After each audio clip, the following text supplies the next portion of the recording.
Benar gak sih kalau lo pertama kali bikin bisnis, lo minta modal orang tua 4 juta rupiah? VGMC ada semacam Ponzi kayak gitulah.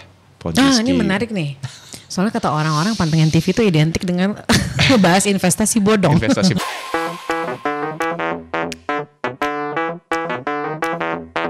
Terus ST ini berarti dimulai dari tahun 2018. 2018. Ya. Berapa outlet pertama kali? Langsung kita nggak ada outlet, malah kita coba di pameran. Oh di pameran. Jadi ceritanya gini, ST ini sebenarnya bisnis yang dari hasil obrolan receh ya. Kalau kita lagi nongkrong, kan suka nggak sih kayak nongkrong sama teman-teman, kita bikin bisnis ini yuk. What if kalau kita bikin bisnis ini bisa nggak ya booming gitu? Sesimpel itu. Kita berempat ngobrol, bagaimana kita bikin sebuah produk yang dinikmati sama semua orang. Tapi dan itu produknya receh, tapi kita bisa naik kelaskan gitu, ibaratnya kayak gitu. Coba kita coba ini katanya produknya receh. Receh banget. Tapi omsetnya nggak receh ya? Iya pasti lah. Kalau enggak, gue nggak pengen belajar dari lo, gue undang ke sini. Ya. Nggak apa-apa ya sambil nyeruput teh ya. Ini apa sih ini kan? Cheese red velvet. Gue malah ala mukbang ya. ASMR. That's good. Emang ini enak banget. Enak banget. Yang segini berapa ya? Harganya lupa gue. Ini 19.000 kita baru naik 19.000. Tapi 22 oz loh gede. Iya. ST tahun 2018. Berarti setelah Momo Milk. Setelah Momo Milk ya. Setelah Forestry. Wah, Momo Milk udah almarhum lah ya? Belum masih jalan, masih oke. Cuman lagi mau coba lagi bikin yang apa ya? Ya itu yang kayak lebih nantangin diri sendiri ya. Maksudnya udah sukses di Momo, di Forestry, terus udah sempat bikin juga Moza ada namanya di Bogor, Reindeer juga di Bogor, Reindeer Coffee. Terus mau nge-push diri sendiri ya. Sebisa apa ya, sejauh apa ya gue bisa bikin sebuah brand yang begitu receh tapi bisa viral gitu. Kayak semacam tesis untuk diri sendiri sih. Gitu kan. Ya udah kita lihat di data gitu. Oh ternyata di setiap restoran itu apapun itu jagoannya pasti antara 2 air putih sama teh itu yang paling laku gitu. Jadi by data kita juga punya bahwa selera consumers ya atau market preference tuh ke teh tuh ada dan itu gede. Kita juga lihat ya, kita lihat playing fieldnya, oh ada brand ini, mereka cukup sukses. Why not we bring this to the next level gitu kan. Jadi kenapa harus yang istimewa kalau yang biasa bisa kita istimewakan gitu kan. Konsepnya seperti itu. 2018 tahu gue itu lagi musimnya kopi kekinian. Nah, ya kan. Tapi lo munculnya teh. Ya kan ada tuku waktu itu kan tuku, kulo semua deh ada deh. Dan jiwa segala macam kopi kenangan. Porsi kopi juga. Porsi kopi ya. Tapi lo bikinnya teh. Ya. Kenapa? Ya itu awalnya nantangin diri sendiri gitu kan. Awalnya nggak tahu juga bakal ya udah didesain sih. Ini bakal hit sih gitu kan. Ya ini logonya juga bikin sesimpel itu dan kita bahkan punya tagline. ST adalah teh yang didinginkan dengan es batu. Sereceh itu. Yang bikin kata-katanya Deva ya? Enggak, kalau Deva nggak ikut di ST. Cuman kita akhirnya berpikir bahwa di dunia yang serba informasi begitu banyak, yang kompleks, yang rumit, kita pengen hadirkan suatu hal yang simple, yang receh, yang to the point, yang nggak perlu diterangin. Ini jualan apa? Ya lo nggak baca nih logonya apa? Ini es teh yang didinginkan dengan es batu, gitu kan. Ya kita coba konsep itu di ada pameran waktu itu kan, dan itu ternyata rame banget. Oh, oke. Akhirnya wah ternyata bener nih, bisa jadi nih, ini bisa jadi sukses nih. Namanya gitu kan. Namanya udah es teh. Menunya udah sebanyak ini? Enggak, baru waktu itu es teh manis, es teh leci, es teh melati, es teh lemon ya. Simple lah ya, es teh pada umumnya gitu. Tapi rame gitu kan di pameran itu gitu. Akhirnya kita coba buka di outlet di Blok M waktu itu. Sepi. Pertama kali sepi. Sepi. Jadi ternyata ya namanya bisnis kan kita trial and error dulu kan gitu. Kita pindah mall, sepi juga gitu. Terus kita coba untuk gali lagi, oh ternyata memang harus ada produk fitnya gitu. Kalau cuma jualan yang basic tee-nya kayaknya kurang menarik gitu kan. Tapi secara konsep dan desain ini harusnya suatu hal yang bagus gitu. Cuma dari produk fitnya aja gitu kan. Karena rata-rata kegagalan bisnis itu nanya, produk fit itu apa sih? Kecocokan produk pada pelanggan kita gitu. Terhadap pelanggan kita gitu kan. Karena rata-rata kegagalan bisnis itu ada pertama not enough market demand atau tidak ada market yang cukup atau tidak ada pasar yang cukup untuk membeli. Running out of cash, kehabisan uang misalkan.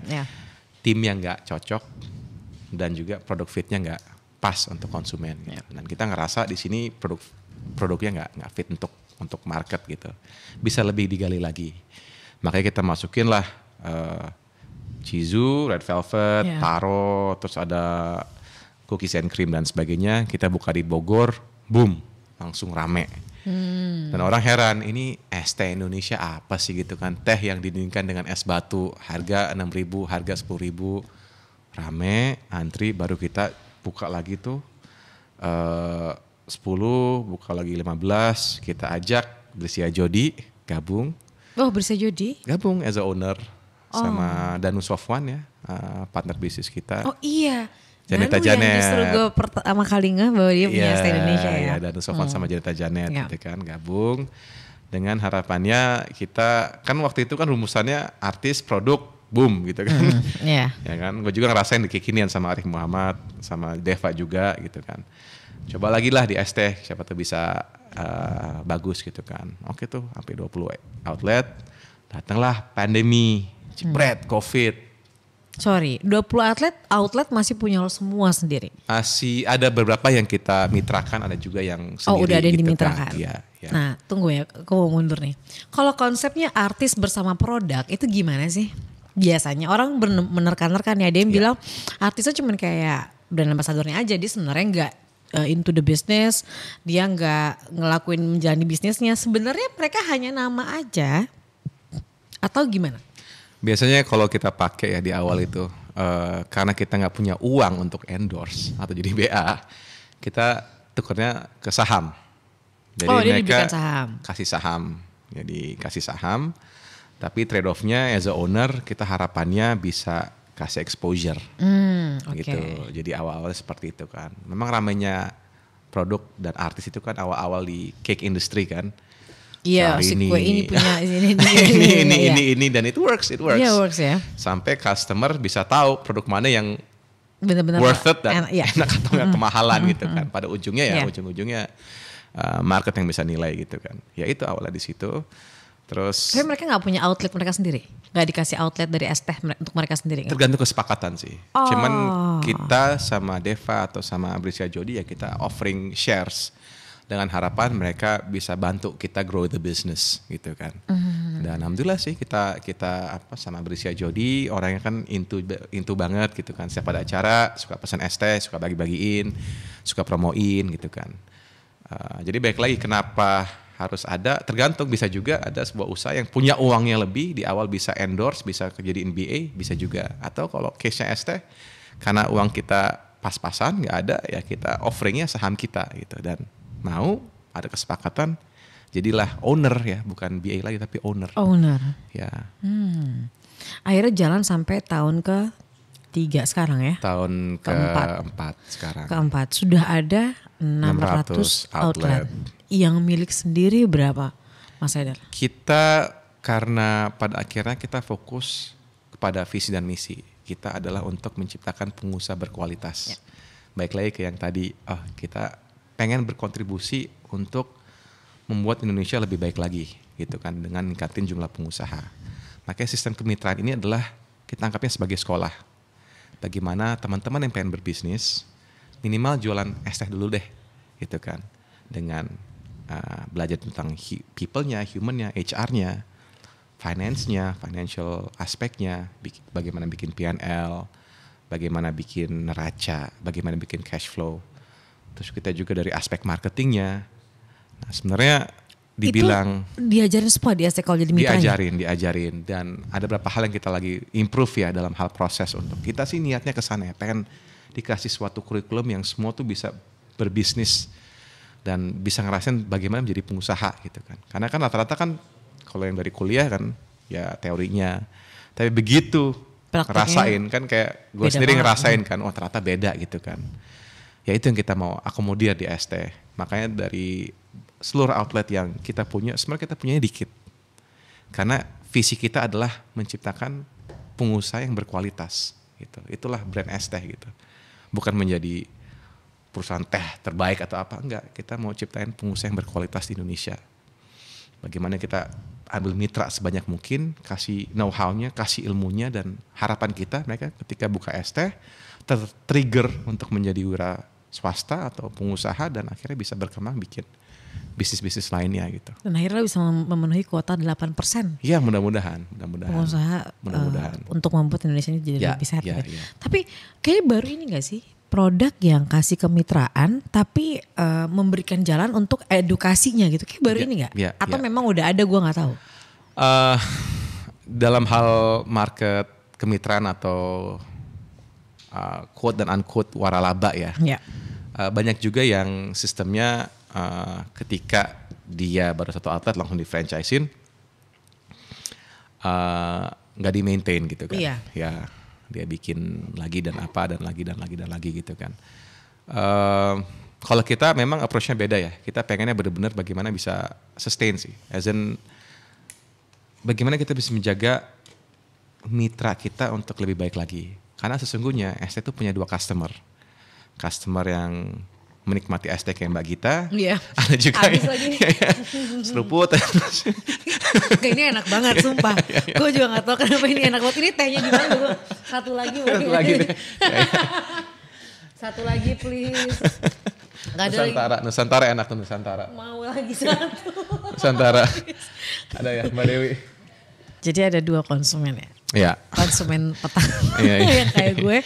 Habis diseruput. Ya. Konsumen berikutnya? Franchise kita atau mitra kita yang kita jaga dan kita harus ngerawat hubungannya gitu. Karena ya satu sisi ya kita jangan kita peras lah. Bagaimana kita bisa edukasi biar mereka bisa lebih hebat lagi dan menjadi pengusaha yang berkualitas. Itu kan goals kita seperti itu gitu. Ya. Sekarang ST Indonesia ini masuk ke 5 minuman kekinian paling banyak dikonsumsi di Indonesia. Versi apa sih? Versi Warta Ekonomi ya. Warta Ekonomi. Ya. 38%. Wow. Ya, ini harusnya nomor 2 juga ya. Sama loh sama. Emang kenapa nomor 3 ya? 38% kan sama-sama. Oh iya ya. Jadi kenapa tuh? Iya kenapa? Mungkin komanya. Dia 38,7 1 kali. Bisa diedit gak ya? Jadi nomor 2 aja. Gimana sih lo bisa sampai seluar biasa ini ST? Jadi kita lakuin namanya tuh blitz scaling ya. Bagaimana kita blitz scaling. Dan bisnis zaman sekarang kan it's all about speed ya. Siapa yang bisa nguasain market secepat mungkin dia akan menjadi yang terhebat dan terkuat gitu kan. Ya kita lihatlah akhir-akhir ini ya Gojek, Grab, tech companies yang tiba-tiba menjadi top 10 richest companies gitu. Gimana sih cara menguasai market? Ya intinya yang kita lakuin adalah blitz scaling dan salah satu fitur dari namanya waralaba itu atau kemitraan adalah kita bisa buka dengan cepat scale-nya gitu. Karena kita punya akses capital di secara eksternal gitu. Jadi memang awalnya kan 2020 kan, kita baru 20 outlet. 2020 datanglah pandemi. Iya. Justru kita grow-nya di masa-masa pandemi. Kita bisa bangun 150 outlet di masa-masa pandemi. Wow. Gitu. Nah apa yang kita lakuin? Jadi gue selalu percaya bahwa di semua kejadian yang buruk pasti ada silver lining yang kita bisa ambil lah, atau ada peluang atau ada opportunity lah. Waktu itu kan 2020 orang pada di rumah, pada scrolling main HP dan boom masuklah TikTok, ya kan baru awal kan. Disitulah orang pada joget-joget, Terus gue juga lihat fenomena ini apa sih TikTok gitu kan. Karena bukan age range gue lah, kita umur 30 kan. Kayak apa sih ini joget-joget doang gitu kan. Terus waktu itu istri main TikTok, karena istri kan news anchor kan. Dia bikin TikTok FYP ceritanya kan. Di FYP dia lihat apa kontennya, dia lagi ceritanya lagi kerja gitu kan. Dia cerita bahwa orang enak bisa WFH, gue yang tetap harus kerja karena gue news anchor harus dengan resiko dia waktu itu kan COVID lagi serem-seremnya kan. Terus FYP, terus dapat exposure, followersnya banyak dan sebagainya. Wah ini kayaknya ada peluang nih gitu kan. Karena gue berpikir cuma joget-joget doang 2020 kan. Dan emang bener waktu itu kan orang joget-joget doang kan, ada asan dan sebagainya. Gue coba berpikir bagaimana ini bisa gue masukin ke bisnis gue. Wow, Gitu kan. lo sharp banget ya untuk lihat setiap peluang bahkan dari sebuah TikTok kan. Oke, terus Akhirnya dan kayaknya kita pertama deh yang masukin bisnis dalam TikTok gitu kan. masa? Emang waktu itu pertama kali apa sih, konten apa? Waktu itu memang lebih ke arah narasi es tehnya gitu. Gue coba untuk bikin fit ke market TikTok yang ringan, yang receh, yang kocak gitu. Post pertama adalah gue ke outlet pertama gue yang di Bogor, lagi antri Gojek kan. Kita videoin sampai rame banget, terus kita kasih caption, heran deh gue jualan es teh kok bisa rame kayak gini gitu kan. Mancing kan, rame apa dan sebagainya, FYP. Padahal Gojek itu lo bayar ya? Bercanda. Bayar enggak? Iya, Tapi lagi iya, ada promo. Lo ngantri ya? 20. Gue masukin TikTok. Kan bisa juga ya? Bisa juga. Dan Kepikiran ada yang kayak gitu, ada Oh, juga. kayak gitu? Ada. Oke. Tapi gue enggak. Iya. Tapi emang ada Organik promo, ya? ada promo emang. Oke, jadi Promo akhirnya murah banget, jadi orang datang. Terus kepikiran itu kan? pikiran juga. Bener juga ya. Tapi emang ada juga kayak gitu. Iya, terus. Terus lebih ke arah mancing lah. Heran ya gue jualan es teh kok rame. Kalau receh kan. Es teh adalah teh yang didinginkan dengan es batu. Ya kayak orang jadi Semua orang tahu gitu. heran apa gini kok bisa di share di apa. Dapat exposure. Boom. Wah seru nih. Langsung naik followers dan sebagainya. Itu masih pakai akun pribadi gue kan. Belum pakai yang es teh gitu. Coba lagi. Bikin konten kedua. Es teh glow up. Oh es teh ini selalu jadi nomor 2, kayak nggak pernah jadi highlight gitu kan. Karena pasti orang kopi Iya, gitu ya. lagi ada di TikTok lagi ada versi glow upnya kan, produk kan. Tapi di sinilah es teh Indonesia yang mengglow upkan nasib menu es teh di seluruh Indonesia gitu kan. Iya benar juga tapi. Benar. Jadi yang hal-hal yang menggelitik, yang bisa narasinya bagus itu bisa mancing orang untuk nonton kan. Itu lo mikir sendiri iseng atau memang ada tim sih yang ngelakuin itu? Itu mikir sendiri waktu Serius, itu. sekreatif itu ya? Nggak kreatif. Gue aja mungkin. baru ngeloh, bisa bener juga ini es teh yang glow up sih. Bener, es teh kan biasanya ya dia orang kalau misalnya udah bingung minum apa, udah malas minum kopi, minum es teh lah ya, gitu kan. Ini es teh yang glow up bener sih, kepikiran ya. Jadi disitulah kita dapat exposure besar, terus dapat exposure dan orang tahu bahwa kita buka untuk kemitraan. Dan boom, langsung ada yang buka sampai 150 di 2020, terus sampai 300 di 2001 dan sekarang kita mau buka 1000 di tahun ini targetnya. Jadi Gitu. target tahun ini ada 1000 Ya. kemitraan baru Yap. di luar dari yang Ya. sudah ada. Yap. Sekarang 700. 700 kalau nggak salah ya, kayak tiap hari tuh ada aja yang buka itu. Jadi sampai kehilangan. Itu I lost count honestly. Oke, tapi gini, gue pernah baca gitu ya, satu brand yang bikin kemitraan gitu. Akhirnya temen gue, coba deh gue mau franchise ini. Ternyata dia bilang, enggak, waktu gue buka zong, gue nggak diurusin. Owner-ownernya ini sukses juga nggak? Jangan-jangan lo yang sukses karena dapat keuntungan dari kemitraan itu? Kalau di bisnis seperti ini, yang sistemnya kemitraan, memang as a business owner kita dapat benefitnya biasa ada license fee namanya. Itu memang income buat perusahaan, gitu kan. Terlepas apa yang kita melakukan dengan uang itu, either bisa untuk pribadi atau untuk company kan, gitu. Makanya memang perlunya calon mitra atau franchisee untuk cek dan recheck background, siapa sih ownernya, bisnisnya udah berapa lama berjalan, terus ada track record apa, itu juga penting gitu kan. Jangan asal lihat franchise. Karena nggak sedikit juga yang kadang bahkan belum ada outletnya udah jualan franchise gitu. Ya jadi itu yang harus dicek dan recheck juga sama calon mitra ya gitu. Ada gak sih profil-profil owner lo yang sampai bilang gila nih gue sukses berat bikin outlet ini? Banyak. Oh ya? Ya. Dan lo berhubungan baik banget sama setiap owner? Ownernya banyak banget ya. Iya, berarti ada berapa ratus gitu ya. Ada gitu.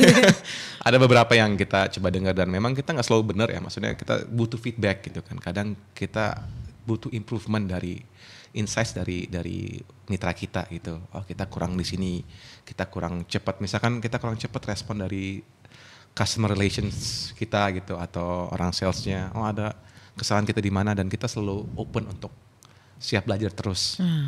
Bener gak sih Mas Haider? ST ini udah nyampe di luar kota juga? Udah. Di berapa kota selain di Jakarta? Waduh udah gak hafal ya, udah banyak banget. Serius sampai sebanyak itu? Di Pulau Sulawesi, Sumatera, kita di mana-mana. Kalau franchise kan dia harus sama rasanya kan? Ya. Harus plek ketiplek sama gitu. Ya. Gimana caranya nih? Karena orang awam ya. Ya. Gue cuma mikir gimana caranya lo bisa ngirim barang-barang itu sampai terus rasanya nggak berubah dan lain sebagainya. Well the good thing about Este is kita bahannya kan powder, banyak kan dry. Yeah. Tehnya juga dry, bahan juga powder. Liquid juga yang bisa tahan lama di shelf life ya, di suhu ruangan kan. Kita kirim logistik biasa aja. Tapi memang semua tantangan, mau itu dimitrakan atau di franchise kan apa tidak, konsistensi is key kan. Yeah. Dimanapun itu kan. Ya kita upaya bahwa ya harus training people-nya dengan baik gitu. Harus kasih sebuah platform yang memang bagaimana nanti mitra kita bisa akses dengan mudah dan bisa ngerti dengan mudah gitu. Termasuk tim-timnya gitu. Itu yang kita lagi bangun ya, ekosistem pembelajarannya itu yang baik gitu. Sebagaimana kampus ketika nerima muridnya, kurikulumnya diperhatiin, dan ketika menjadi lulusan di kampusnya bisa mengaplikasikan ilmu-ilmunya dengan baik di luar sana gitu kan. Itu yang kita coba terapin. Jadi kita pengen bikin semacam ini, university-nya lah untuk pengen belajar bisnis gitu. Okay. Dan memang ya pasti ada aja yang memang tidak konsisten. Cuman balik lagi itu emang suatu hal kita harus pelajari terus ya dan improve terus ya. Kalau perusahaan. Ke outlet ST yang terbesar di Jakarta di mana? Jakarta, kalau di Bogor ada ya, yang di kantor kita tuh yang gede banget. Yang kita juga brandingnya the world's largest tea shop ya, karena itu gede banget sih. Segede itu? Segede aku itu. Tahu itu. Ada gede. Di Jakarta saya nggak hafal ya, banyak. Terus ada nggak satu orang yang misalnya dia akhirnya ambil lebih dari satu kemitraan? Ada banget. Oh gitu? Ada yang sampai puluhan. Satu orang dia bikin puluhan franchise, ngambil puluhan franchise. Puluhan franchise. Dan ada juga yang memang karena masa pandemi ya kemarin kan. Banyak yang di pandemi ini kan mengubah semuanya kan. Termasuk bisnisnya juga kan.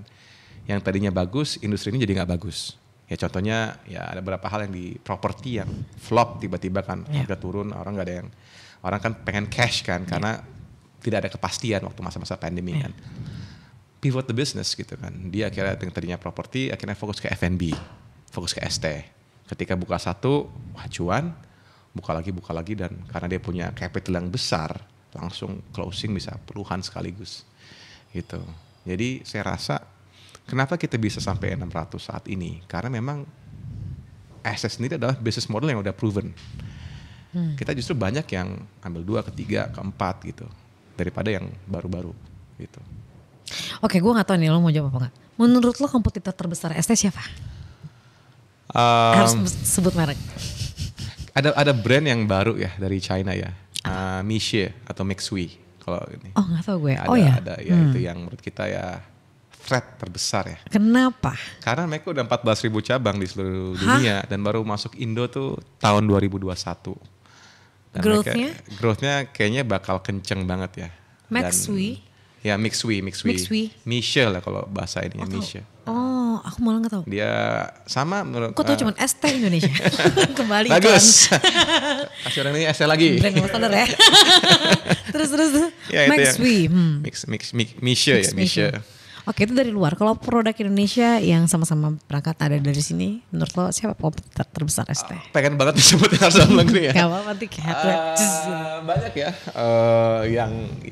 Yang harganya mirip, produknya mirip, mungkin Haus ya, Menanti. Tapi gue menurut gue tetap ST Indonesia. Bener ya. Nanti kalau undang Jerome atau siapapun itu gue tetap ngomongnya ST. Bener ya? Iya juga ya. Itu kayaknya berat deh jadinya. By the way, bener gak sih ada owner yang mau bisa lo ajak kesini untuk ngobrolin gimana sih dia bisnisnya dia akhirnya bisa. jalan bersama ST Indonesia gitu. Ada? Ada. Kita udah undang nih salah satu mitra kita ya. Mbak Stefani Sultan Surabaya. Emang akhirnya buka berapa cabang? TW 11 sih. Hah? Apa sih yang gue mesti siapin sampai gue bisa kayak Mbak Stefani. Mbak Stefani